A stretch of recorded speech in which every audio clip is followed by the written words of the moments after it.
Hi everyone, Jenny from Crazy About Cricut here, and today we are crazy about chalk. I have a cool little office decor project to share with you guys today, so let's go ahead and take a look. We have an area downstairs where we keep our computer for the kids to do their homework and things like that.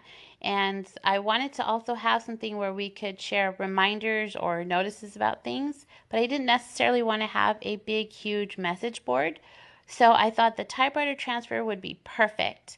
So I've gone ahead and grabbed that and my large handled squeegee, which I love, and I applied the transfer right onto the wall and the aquamarine chalk paste, and I'm just putting big gobs of the chalk paste because when working with a larger transfer, you do want to make sure you have more paste than less because you don't want it to dry on you.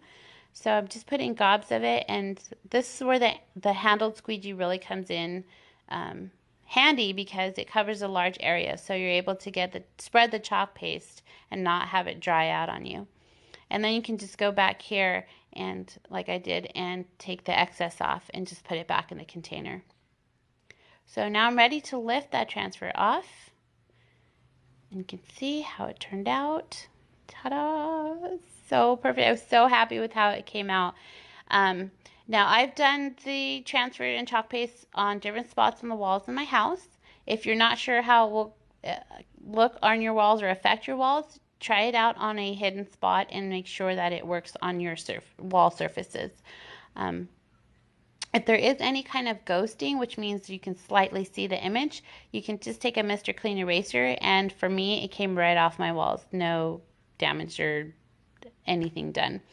So there are some different titles that come with this transfer. There's also to-do list, grocery list.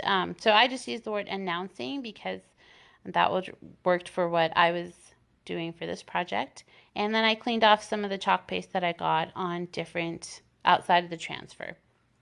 So this is one way that you can use this transfer, and then you can just take sticky notes and put them where the paper goes and can leave announcements for your family that way. And another way that I'm going to show you here coming up is to also use chalkboard vinyl.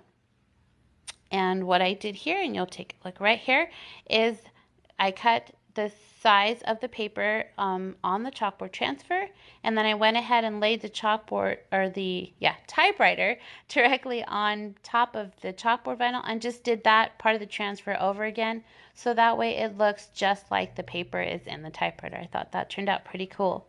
So I hope you guys enjoyed my project today, and thanks so much.